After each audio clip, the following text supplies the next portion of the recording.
we need to do a purchase order of 1 million. Rosé sold out also in less than an hour. 44 minutes. I was shocked. Talking about a few thousand jars and lids. Then we prepped for the second seasonal drop and 10x'd our inventory. That sold out in a couple hours. This is your baby and this is your brand. That was a crew of 80 people. And the plan is to go global. Yes, absolutely. Bloomberg just labeled Meghan Markle the biggest royal mistake. Here's why the industry is quietly cutting ties. That's the headline sending shockwaves across media circles today, as Meghan Markle's latest high-profile appearance on Bloomberg didn't just fall flat. It triggered what insiders are calling a full-blown credibility crisis. In less than an hour. 44 minutes. I was shocked. How do you keep up with demand? When you sell out that quickly, it's a double-edged sword because it's an incredible thing to happen for any small business. And at the same time, you don't get the same metrics and learnings about which SKUs and products are the most coveted. Meghan was supposed to be a star guest, global fame, royal ties, and the kind of elite branding that typically draws headlines and boosts engagement. But according to those behind the scenes, the moment she walked into Bloomberg's studio, something felt off. She arrived perfectly polished, flawless posture, sleek outfit, signature smile, but when the conversation started, the substance vanished. What should have been a deep intellectual interview quickly turned into what staffers are now calling a walking press release. One insider said bluntly, "She dragged the show down." Viewers didn't hear insight or leadership. They heard vague buzzwords, pre-packaged talking points, and a constant pivot back to her own narrative. The disappointment wasn't about drama, it was professional. Bloomberg, known for hosting heads of state and global innovators, expected depth. Instead, they got detachment.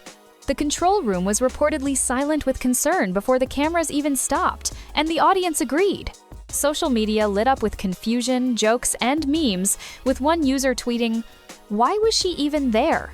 The fallout didn't end with bad ratings, it spread behind the scenes too. Some Bloomberg producers now admit they had reservations about booking Meghan, but moved forward based on name recognition. In hindsight, they say it was a mistake. And what happened next would raise even more eyebrows.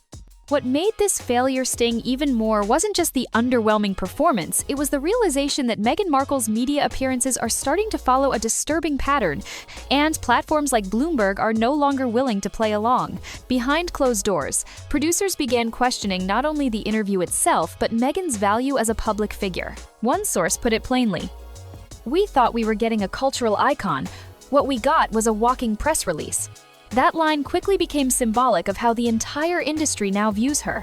Her appearance wasn't informative, it was promotional. It didn't elevate the conversation, it turned it into a monologue. And this isn't just a one-off. From her multi-million-dollar Spotify deal, which collapsed with executives mocking her lack of creative input, to her Netflix ventures and Oprah sit-down, Meghan's trajectory has become predictable.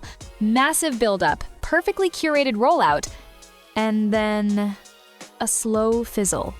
Viewers tune in, expect something fresh, and are met with the same themes being misunderstood, feeling attacked, rising above criticism. The message never changes, and neither does the tone. That brand of recycled victimhood might have worked once, but now it's being called out for what it is: formulaic, self-serving, and increasingly out of sync with audiences hungry for something real.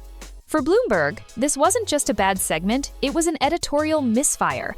And for Meghan, it marked another door quietly closing behind her. Then we prepped for the second seasonal drop and 10x'd our inventory and thought for sure that would at least last for a couple weeks. And suddenly the conversation goes from a few thousand jars and lids to we need to do a purchase order of 1 million. That wasn't the end of the backlash. The aftermath of the Bloomberg interview didn't stay confined to one newsroom. It rippled through the entire media industry, triggering what insiders are now calling a soft blacklist. Editors, producers, and booking teams across major networks reportedly began reassessing whether Meghan Markle is still a viable guest or simply a risk dressed in designer PR. The real blow wasn't just the performance, but the lack of return on investment. These appearances aren't casual conversations. They're strategic bookings meant to pull in numbers, spark dialogue, and deliver shareable moments. Meghan brought none of that. There was no ratings bump, no viral soundbite, no meaningful discourse. Just flat data and flatter audience interest. In today's analytics-driven media world, flat equals failure. And when failure becomes a pattern, reputations shift. According to industry chatter, Meghan is now being discussed as overexposed and under-delivering. One executive from a rival network allegedly warned, "She's all style, no substance. We won't make the same mistake." What's worse is that Bloomberg's silence after the segment said everything. No press push, no PR spin, no follow-up clips. It was as if the network wanted to quietly erase the moment. But behind the scenes, leaks confirmed what the public suspected. The team regretted the booking and viewed the segment as damaging to Bloomberg's credibility. And now, that regret is being echoed in conference rooms and media meetings elsewhere. Meghan may still be trending in headlines, but her media value is plummeting, and the industry is starting to treat her not as a royal asset but a calculated liability, and the consequences are only just beginning. Once hailed as a modern royal icon and feminist trailblazer, Meghan Markle is now facing the one kind of backlash no celebrity can afford: public fatigue. The response to the Bloomberg appearance wasn't outrage, it was boredom. That's the most dangerous shift for any public figure whose brand is built on relevance. A key retail partner is going to be very valuable. You might have exclusivity in certain ones that make sense for the consumables, but as you expand into candles or things throughout the home, where do those live that it makes sense? I think I knew who I was trying to meet. And so if you know your audience, you know your demographic, well, they love the show. Social media users, many of whom once rallied to Meghan's defense during her royal exit, are now expressing indifference. Memes mocked her robotic tone. Threads questioned why she keeps repeating the same narrative.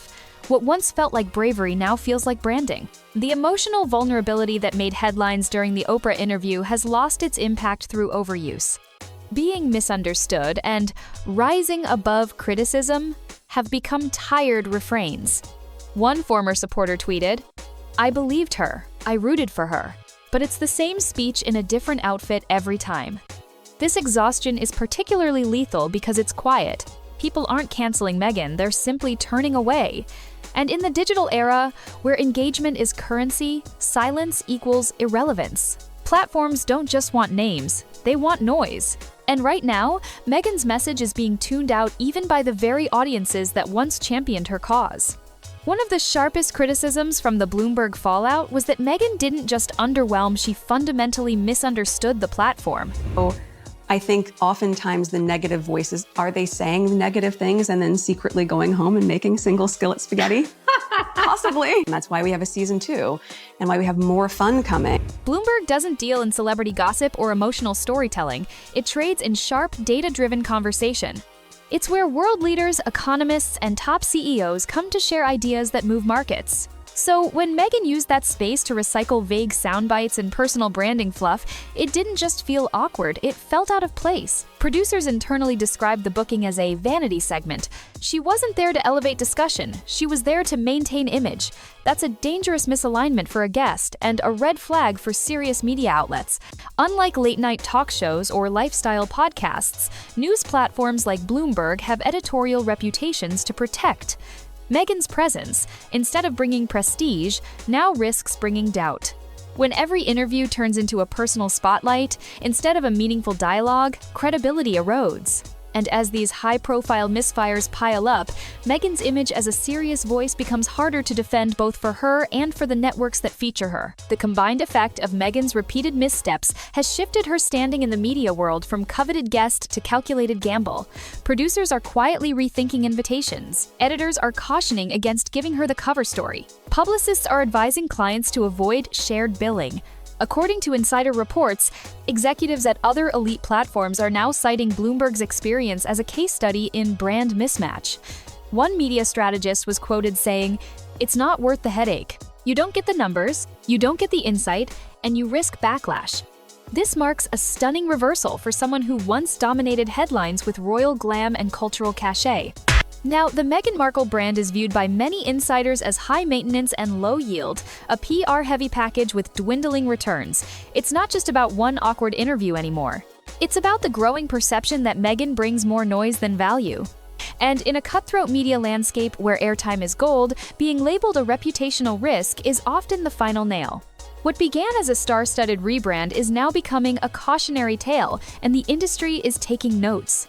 Meghan Markle may have once been seen as the ultimate media goldmine, an American actress turned duchess with global reach and a compelling backstory, but that narrative is now collapsing under its own weight.